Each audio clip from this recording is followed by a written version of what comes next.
Backlog कैसे clear करें, JEE means में 99 परसेंटाइल कैसे लेके आएँ, कि कौन से चैप्टर हैं जो लास्ट टाइम पे पढ़ने चाहिए, 4 महीने में प्रिपरेशन कैसे करें कि हम अच्छे से अच्छा स्कोर कर सकें, जेई मीन्स के साथ साथ बोर्ड पे फोकस कैसे कर सकें, कौन से हाई वेटेज चैप्टर हैं, मुझे सारे चैप्टर पढ़ने चाहिए या फिर कुछ सेलेक्टिव चैप्टर पढ़ने चाहिए जो मेरे स्कोर को बूस्ट कर सकें। अगर आपके भी यही सारे क्वेश्चन है बेटा, तो ये वीडियो आपके लिए बहुत इंपॉर्टेंट होने वाली है। हेलो स्टूडेंट्स, स्वागत है आपका कैटलाइजर्स कोटा में। मैं हूं मयंक खंडेलवाल, जो पिछले 8 साल से जेई मैथमेटिक्स को पढ़ा रहा हूं और इसी अनुभव के आधार पर आज आपके लिए लेके आया हूं जेई मेंस 2027 की फुल प्रिपरेशन, जिसमें अगस्त से लेके हम दिसंबर तक क्या क्या करेंगे और दिसंबर से जनवरी तक हमें क्या क्या करना है, वो सारा डिटेल वाइज डिस्कस करूंगा। लेकिन यहाँ पर सबसे पहले जेई मेंस में एक अच्छा स्कोर करने के लिए, 99 परसेंटाइल स्कोर करने के लिए 4 चीजों की रिक्वायरमेंट होती है बेटा। पहला है आपका जुनून कि हमें 99 परसेंटाइल हासिल करना है। सेकंड है स्मार्ट वर्क स्ट्रेटेजी, जो अपने पास बहुत ही ज्यादा इंपॉर्टेंट है। थर्ड, खुद पे भरोसा करना। कई बच्चे होते हैं, जैसे कि अभी मैं 8-10 दिन पहले ही क्लास दे रहा था, मैंने पूछा कौन कौन बच्चा 99 परसेंटाइल लेके आएगा, तो काफी कम बच्चों ने हाथ खड़ा किया बच्चा। जब मैंने बाद में पूछा कि आपने हाथ खड़ा क्यों नहीं किया, तो बच्चे बोलते हैं कि सर सामने वाले जो फ्रेंड्स हैं वो बोलते हैं कि नहीं तू नहीं कर पाएगा, वो हंसते मेरा मजाक बनाते हैं एंड सो ऑन। तो मैं एक चीज बोलूंगा बच्चा, जब तक आप खुद पे विश्वास नहीं करेंगे, दुनिया आप पे विश्वास नहीं करेगी। जब भी आपको डिमोटिवेशन हो, आसपास के फ्रेंड्स, कलीग्स या लोग आपको ही बोले कि तू नहीं कर सकता, तो एक सॉन्ग सुनना बच्चा, दंगल मूवी का, बहुत ही प्यारी लाइन्स है। ठोस मजबूत भरोसा अपने सपनों पे करना, जितनी मुंह उतनी बातें, गौर कितनों पे करना, आज लोगों की बारी, जो कहे कहने देना, तेरा भी दिन आएगा उस दिन हिसाब चुका के रहना। तो सबसे पहले तो आप अपने आप पे भरोसा कीजिए कि मैं हाँ कर सकता हूँ। मुझे कमेंट करके लिख के बताइए कि हाँ मैं करूंगा, मैं डेफिनेटली करके दिखाऊंगा। आगे बात करते हैं बच्चा फोर्थ चीज की, स्पीड प्लस एक्यूरेसी की। ये 4 चीजें जो हैं बच्चा जेई मींस के लिए सबसे ज्यादा इंपॉर्टेंट है, तो मैं डिटेल वाइज डिस्कस करने वाला हूँ इस वीडियो में। लेकिन सबसे पहली चीज, हर एक वीडियो में यही चीज सिखाई जा रही कि कैसे स्ट्रेटेजी बनाई जाए। देखिए हर ताला अलग होता है, तो उस ताले की चाबी भी अलग अलग होती है। वैसे ही हर एक स्टूडेंट का माइंड अलग है, तो उसके लिए स्ट्रेटेजी भी अलग अलग होनी चाहिए। तो इसी के लिए आधार पर मैंने स्टूडेंट को कुछ कैटेगरीज में डिवाइड किया है। आप कौन सी कैटेगरीज में बिलोंग करते हैं, पहले आप वो देखिए और फिर उसके हिसाब से स्ट्रेटेजी को फॉलो कीजिए। तो सबसे पहली कैटेगरी है भाई जो क्लास 12th में स्टडी कर रहे हैं बच्चा, जो क्लास 12th में स्टडी कर रहे हैं लेकिन उनका टोटल बैकलॉग है। मतलब किसी भी कारणवश, चाहे हेल्थ इश्यू हो, चाहे कोई सा भी तरह का डिस्ट्रक्शन हो, गेमिंग डिस्ट्रक्शन हो या कोई भी डिस्ट्रक्शन हो, जिसकी वजह से वो अपनी 11th और 12th अच्छे से नहीं कर पाए, टाइम निकलता चला गया, सोचा अब कर लेंगे, अब कर लेंगे, अब कर लेंगे, लास्ट के ये 5 महीने बचे हैं, अब वो करना चाहते हैं कि नहीं मैं जेईई मेंस में एक अच्छा स्कोर कर सकूं, तो हमें क्या करना चाहिए। तो ये है पहले स्टूडेंट की कैटेगरी, जिनको 11th और 12th दोनों ही बैकलॉग हैं, दोनों ही कंप्लीटली नहीं आता है, ढंग से नहीं पढ़ा हुआ है। सेकेंड कैटेगरी के स्टूडेंट आते हैं क्लास 12th में ही स्टडी कर रहे हैं, लेकिन क्लास 12th जो है उनका वो बैकलॉग है। 11th उन्होंने काफी अच्छे से किया, लेकिन जब क्लास 12th में आया तो कुछ डिस्ट्रक्शन हुआ जिसकी वजह से वो नहीं कर पाए, या किसी पर्टिकुलर सब्जेक्ट में उनकी टीचर से ट्यूनिंग नहीं बैठी, तो सब्जेक्ट का इंटरेस्ट कम हुआ, तो उसके कारण क्या हुआ, क्लास 12th में बैकलॉग हो गया उनका। तो मतलब 12th उनकी इतनी अच्छी नहीं है, 11th अच्छी है उनकी। सेकेंड कैटेगरी के स्टूडेंट। थर्ड कैटेगरी के स्टूडेंट जिनका सिर्फ कुछ ही चैप्टर का बैकलॉग है बच्चा, बाकी कोई चैप्टर्स बैकलॉग नहीं है। 11th भी उन्होंने अच्छे से करी, 12th भी उन्होंने अच्छे से करी, लेकिन सिर्फ कुछ ही चैप्टर उनके क्या है, बैकलॉग में है, बाकी सब अच्छे से क्लियर है। फोर्थ कैटेगरी क्या है बेटा, जिनकी थ्योरी क्लियर है। कुछ ऐसे भी बच्चे होंगे बच्चा जो कोचिंग्स गए, जिस भी कोचिंग में आप पढ़ते हैं वहां गए, आपने मॉड्यूल्स करे, सॉल्व करने का ट्राई किया, बट आपसे मॉड्यूल्स हुए नहीं। थ्योरी आपने पूरा पार्ट किया, क्लासेस आपने पूरी अटेंड की, थ्योरी आपको समझ में भी आई है, बट आपने क्वेश्चन प्रैक्टिस उतनी नहीं की, तो उसके कारण बहुत सारे चैप्टर्स का बैकलॉग ही बैकलॉग है। तो ऐसे स्टूडेंट हैं, तो ये फोर्थ कैटेगरी। और जो फिफ्थ कैटेगरी आती है, जिनके पास कोई बैकलॉग नहीं है बच्चा, तो उनकी स्ट्रेटेजी, जिस स्ट्रेटेजी से वो पढ़ रहे हैं उसी से आगे पढ़ें, क्योंकि वो अभी तक अच्छा कर रहे हैं, बैकलॉग नहीं है कोई भी, वो उसी को फॉलो करते जाएं, आपको कोई वीडियो देखने की आवश्यकता नहीं है बच्चों। आगे बात करता हूं बच्चा इन 4 कैटेगरी में। सबसे पहले मैं जो कैटेगरी डिस्कस करने वाला हूं वो ऐसी कैटेगरी जिनने अभी तक कुछ नहीं पढ़ा है, वो कैसे कर सकते हैं।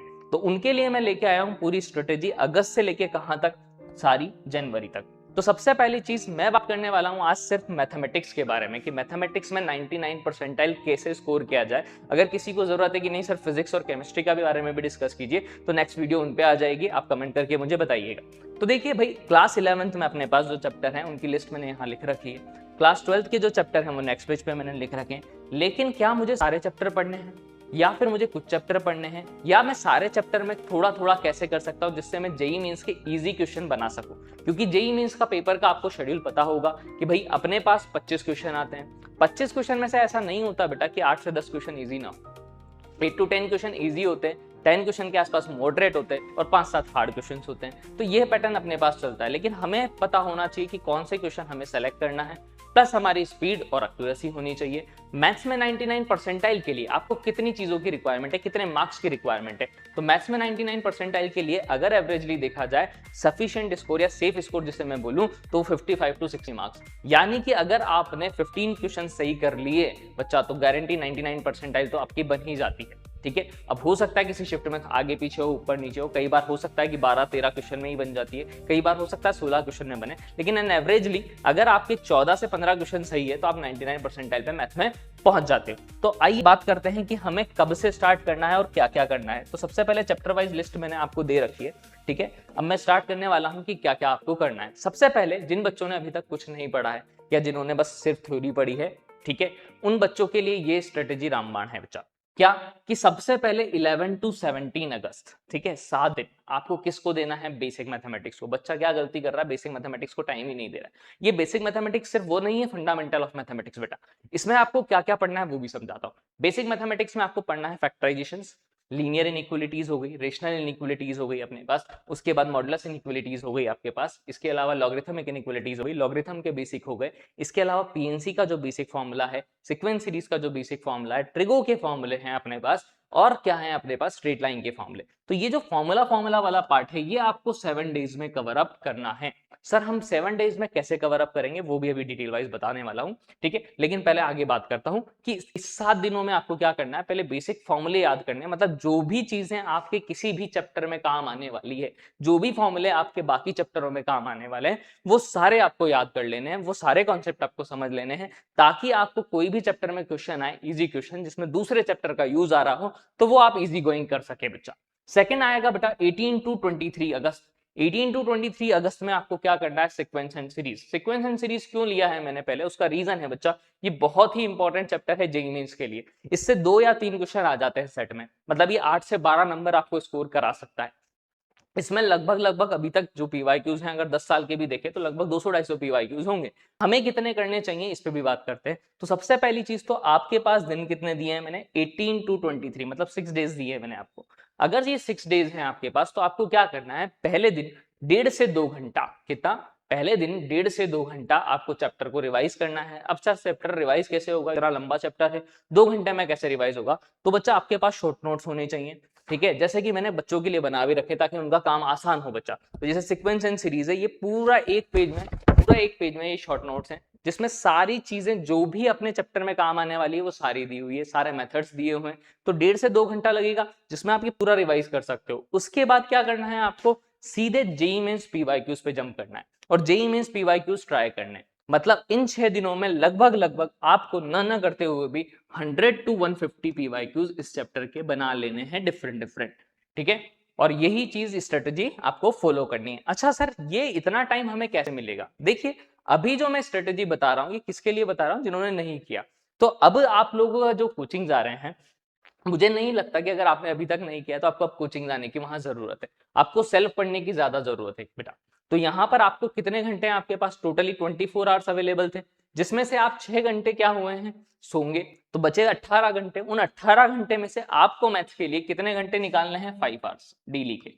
आप लोगों के लिए बात कर रहा हूं जिन्होंने अभी कुछ नहीं किया। उन बच्चों के लिए भी बात करेंगे इसी वीडियो में आगे की तरफ कि जो लोग बच्चे क्या जिनका कुछ चैप्टर का बैकलॉग है वो कैसे करें। उनको तो कभी कोचिंग जाना है, उनका कोर्स या तो सितंबर 15 या अक्टूबर तक खत्म होगा, तो उनके पास टाइम कब होगा, उनको कैसे फॉलो करना है उसके बारे में बात करेंगे। ठीक है, आगे बात करते हैं भाई। जब अपन ने 2 पढ़ लिए तो अब 24 अगस्त नहीं एक डेट को मैंने एक टेस्ट पेपर ले लिया, यानी जो मैंने पढ़ा है उसमें मैंने क्या सीखा, मेरी एक्यूरेसी क्या है, मेरी स्पीड क्या है। क्योंकि टेस्ट बच्चा बहुत ही ज्यादा इंपॉर्टेंट है, क्योंकि टेस्ट दोगे उसी से स्पीड पता लगेगी, एक्यूरेसी पता लगेगी, एनालिसिस करोगे तो यहां आपको क्या करना है? टेस्ट देना है प्लस एनालिसिस करना है कि इसमें हमने क्या मिस्टेक करी है और उन क्वेश्चंस को दोबारा वापस से ट्राई करना है। नेक्स्ट क्या आएगा बच्चा? 25 टू 27 अगस्त में आप लोगों को क्या करना है, बाइनोमियल थ्योरम। बाइनोमियल थ्योरम से एक क्वेश्चन फिक्स है, आता है जनरली, या तो वो कोफिशिएंट निकालने का क्वेश्चन होता है या रिमाइंडर डिविजिबल प्रॉब्लम्स होती हैं, तो ज्यादातर वो पूछी जाती हैं। तो इस पे आपको 3 से 4 दिन काम करना है। ये मैंने अपने अकॉर्डिंग बनाया बेटा, 3 से 4 दिन या 4 से 5 दिन, किसी को हो सकता है एक दिन ज्यादा लगे, तो उसमें फियर नहीं, अपने अकॉर्डिंग सेट कर सकते हो या आपकी एबिलिटी के अकॉर्डिंग, ठीक है। आगे बात करता हूं, तो बाइनोमियल थ्योरम, अब जैसे बाइनोमियल थ्योरम रिवाइज करना है, तो भाई बाइनोमियल थ्योरम को भी एक पेज में मैंने लिख रखा, देखो सारे के सारे जितने चैप्टर्स है, तो ये एक पेज में पूरा रिवाइज हो जाएगा। उसके बाद 2 से 3 दिन हम क्या करेंगे, क्वेश्चन प्रैक्टिस करेंगे, ठीक है, ताकि आप जल्दी से जल्दी क्या कर सके, जेईई मेंस पीवाईक्यू पे पहुंच सके, ज्यादा से ज्यादा स्कोर कर सके। वीडियो आ रही है, हाँ ऑडियो क्लियर, ठीक है। आगे देखते हैं नेक्स्ट क्या, फिर जैसे ये दोनों चैप्टर हो गए, तीनों चैप्टर हो गए, तो फिर से एक और टेस्ट दे दिया ताकि बाइनोमियल थ्योरम को भी आप अच्छे से कर पाए। तो यहाँ फिर से टेस्ट और फिर एनालिसिस। फिर 29 टू 31 अगस्त ये दिए मैंने 3 दिन। इसमें आपको क्या करना है, एक बेसिक चैप्टर जो थ्योरेटिकल चैप्टर है, रिलेशन और स्टैटिस्टिक्स, जिससे एक क्वेश्चन आने के चांसेस है, या तो रिलेशन से आ जाए या स्टैटिस्टिक्स से आ जाए। तो ऐसे एक चैप्टर जो इजी भी है और स्कोरिंग भी है, तो ये आप 1 से 2 दिन में कर सकते हैं। फिर क्या करना है बच्चा आपको नेक्स्ट, तो नेक्स्ट क्या आएगा अपने पास, 1 टू 6 सितंबर, 6 दिन का मैंने टाइम लिया है। इसमें क्या है, अपन को करना है मैट्रिसेस एंड डिटरमिनेंट। ये बहुत ही इंपॉर्टेंट चैप्टर है बच्चा, क्योंकि इससे भी जेईई मेंस में 2 से 3 क्वेश्चन आ ही रहे हैं। अगर 2 से 3 क्वेश्चन मतलब 8 से 12 मार्क्स का सवाल है, तो इसको भी बहुत ही ध्यान से करना है। बहुत ही स्कोरिंग चैप्टर है। और डिटर्मिनेंट में तो लगभग 95% चांसेस है कि सिस्टम ऑफ लीनियर इक्वेशन से ही क्वेश्चन आता है। तो वो एक टॉपिक है, उसको महारत हासिल कर लीजिए, उसके बहुत सारे पैटर्न के क्वेश्चन करिए, उसके एडवांस की पीवाईक्यू भी करिए, ताकि वो पैटर्न का क्वेश्चन अगर डायरेक्ट आता है तो हम कर पाए।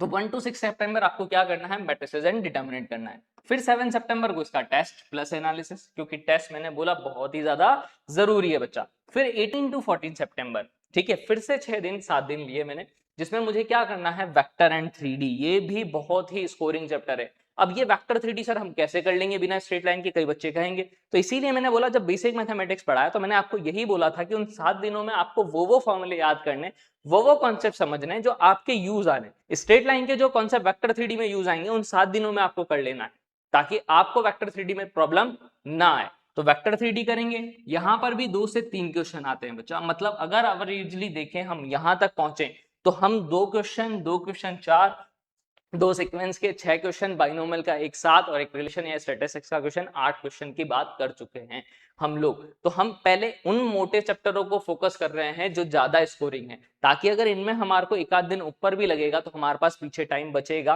पीछे जो अनइंपॉर्टेंट चैप्टर है जिनसे कम क्वेश्चन आते हैं वो जाएंगे हमारे, ठीक है। आगे बात करते हैं नेक्स्ट, फिर इसका टेस्ट लेंगे हम लोग, क्योंकि दोनों ही इंपॉर्टेंट चैप्टर हैं।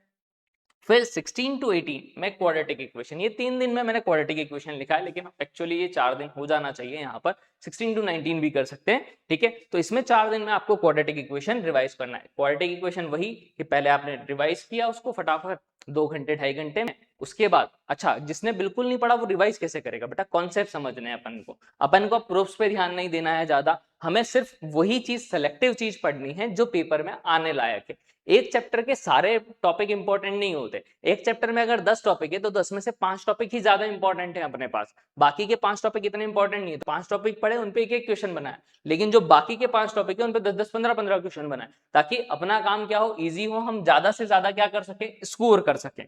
फिर आएगा बच्चा नेक्स्ट, उसके बाद क्या करें, 19 टू 25 में फंक्शन करें। फंक्शन एक बड़ा चैप्टर है बेटा, टाइम लगता है और यूज हर चैप्टर में आता है। तो इसीलिए मैंने यहाँ पर कितने दिन दिए हैं, 19 से लेके 25 तक 6 डेज दिए हैं, ताकि आप फंक्शन को अच्छे से रिवाइज करें, क्योंकि फंक्शन को रिवाइज करने में आपको टाइम लगेगा बच्चा। मैंने जो फंक्शन के शॉर्ट नोट्स बनाए वो भी 2 पेज में आए बच्चा, क्योंकि उसमें बहुत सारे कॉन्सेप्ट्स हैं, बहुत सारी ट्रिक्स है, और सबसे मेन वो इंपॉर्टेंट बहुत ज्यादा है दूसरे चैप्टर्स के लिए भी, इंडिविजुअल क्वेश्चंस भी आते हैं उससे, तो हमें सब कुछ पता होना चाहिए। तो उसके लिए हमने दिए हैं 6 दिन। उसके बाद हम वापस से बात करते हैं अब आगे कि 27 से 29 में क्या करना है। तो आईटीएफ करना है। आईटीएफ एक छोटा सा चैप्टर है, फॉर्मूला बेस्ड चैप्टर है, उसको इजी गोइंग हम कर सकते हैं। उसके बाद 1 टू 6 अक्टूबर में आपको क्या करना है, limit, continuity and differentiability. 3 chapters हैं, 3 चैप्टर बोलूं तो ये तो छोटे छोटे से हैं 2 चैप्टर्स इनके। लिमिट थोड़ा सा अच्छा चैप्टर है, तो इसको ध्यान से करना है। तो 6 दिन इसके लिए मैंने दी हैं, ताकि आप क्या कर सके, लिमिट, कंटिन्यूटी एंड डिफरेंशिएबिलिटी। फिर क्या करना है आपको, 7 टू 8 2 दिन में आपको एमओडी करना है। क्यों बच्चा, एमओडी से अगर आएगा तो एक क्वेश्चन आएगा या तो नहीं आएगा, ठीक है। तो इसके कॉन्सेप्ट पढ़ो और पीवाईक्यूज ड्राई करो डायरेक्टली। फिर है 9 to 20 अक्टूबर इंटीग्रेशन। इंटीग्रेशन बहुत ही ज्यादा इंपॉर्टेंट चैप्टर है बच्चा, तो इसमें टाइम टेकिंग है, इसमें बहुत पैटर्न होते हैं और आपको धीरे धीरे समझ में आते हैं, ऐसा नहीं कि एकदम से समझ में आने लगेगा। तो इसीलिए यहाँ मैंने 11 से 12 दिन का टाइम लिया है बच्चों, जिसमें इंटीग्रेशन आपको क्या करना है, प्रूफ के साथ करना है, बढ़िया से करना है, ताकि आप अच्छे से कर सको, क्योंकि इसमें अगर आपने फास्टली पढ़ा तो आपको समझ में कम आएगा। फिर आएगा बच्चा 22 to 27 AUC एंड डिफरेंशिएबल। तो अपन ने 5 से 6 दिन लिए, जिसमें अपन एरिया अंडर द कर्व और डिफरेंशियल करेंगे। एरिया अंडर द कर्व से कंफर्म है इक्वेशन आना है, डिफरेंशियल से भी इक्वेशन आना ही आना है और बनने लायक भी होता है, ऐसा नहीं है नहीं बना सकते।